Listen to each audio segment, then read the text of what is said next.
ज्ञान है तो जहान है, जहान वालों को मेरा प्रणाम नमस्कार। दोस्तों, अरविंद एक छोटे से गांव का लड़का था। ग्रेजुएशन करने के बाद उसे नौकरी मिली। सुबह 9 बजे से शाम 5 बजे तक ऑफिस में बैठकर काम करता। हर महीने सैलरी मिलती, लेकिन मन में खटक रहती। मैंने महीने के इतने घंटे बेचकर सिर्फ इतना ही कमाया। एक दिन उसके ऑफिस में बॉस ने कहा, तुम्हारी जगह कोई और भी ये काम कर सकता है, फर्क नहीं पड़ेगा। ये बात को सुनकर अरविंद को झटका लगा। उसने सोचा, अगर मैं सिर्फ समय बेच रहा हूँ तो मेरी असली वैल्यू क्या है। अरविंद को फोटोग्राफी का शौक था। उसने वीकेंड पर छोटे इन्वेस्ट कवर करना शुरू किया। धीरे धीरे उसकी तस्वीरों की डिमांड बढ़ी और लोग उसके नाम से काम करने लगे। अब वह सिर्फ समय नहीं बल्कि अपनी कला और पहचान बेच रहा था। दिन में वह ऑफिस जाता और सैलरी से घर के खर्चे पूरे करता। रात और वीकेंड पर फोटोग्राफी करता और अपनी असली वैल्यू के हिसाब से पैसे कमाता। अब उसे समझ आया, नौकरी से सुरक्षा मिलती है और स्किल से आजादी। कुछ साल बाद अरविंद ने इतना पोर्टफोलियो और क्लाइंट बना लिया कि नौकरी छोड़कर पूरी तरह फोटोग्राफी का बिजनेस करने लगा। अब वह समय बेचकर नहीं बल्कि अपनी कला और नाम के आधार पर कमाई करे।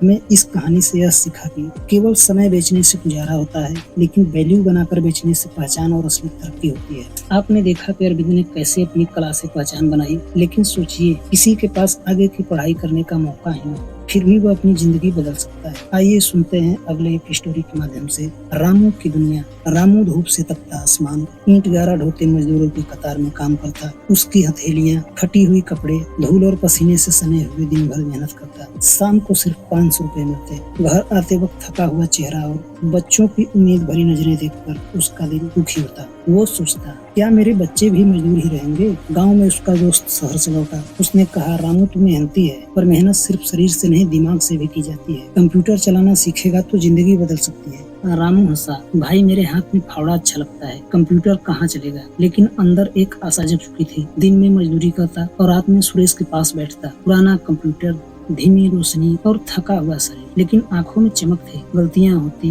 उंगलियां अटकती, लेकिन सुरेश कहता, गलतियां ही तेरा पहला सबक है। धीरे धीरे रामू टाइपिंग, इंटरनेट और फोटो एडिटिंग सीखने लगा। कई हफ्तों बाद उसने ऑनलाइन एक छोटा सा काम किया, फोटो एडिटिंग। रामू को 1000 रुपए मिले। उसने नोटों को हाथ में लेकर देर तक देखता रहा। आंखें भर आई। ये मेरे 2 दिन की मजदूरी से ज्यादा है और इसमें मेरे शरीर का खून पसीना नहीं, मेरे दिमाग का हुनर है। सुबह वो मजदूरी करता, शाम को कंप्यूटर पर काम। थकान अब भी होती, लेकिन मन में एक अलग ताकत थी। हर नए काम के साथ उसका आत्मविश्वास बढ़ता। धीरे धीरे उसने मजदूरी कम कर दी और कंप्यूटर पर समय बढ़ाने लगा। कुछ सालों में रामू ने गांव में छोटा सा कंप्यूटर ट्रेनिंग सेंटर खोल लिया। अब बच्चे और युवक उसके पास आते थे। वो फावड़ा वाले रामू से रामू सर बन गया। जब उसके बेटे ने आकर कहा, पापा मैं भी कंप्यूटर सीखूंगा, तो रामू के आंखों से आंसू बह निकले। अब वो जानता था, उसकी अगली पीढ़ी फावड़ा नहीं, ज्ञान और हुनर उठाएगी। हमें इस कहानी से यह सीखा कि मजदूरी सिर्फ पेट पाल सकती है, लेकिन स्किल और ज्ञान पीढ़ियों को बदल सकती है। मेहनत सिर्फ पसीने से नहीं, दिमाग से भी करनी चाहिए। दोस्तों, अगर हमारा वीडियो अच्छा लगे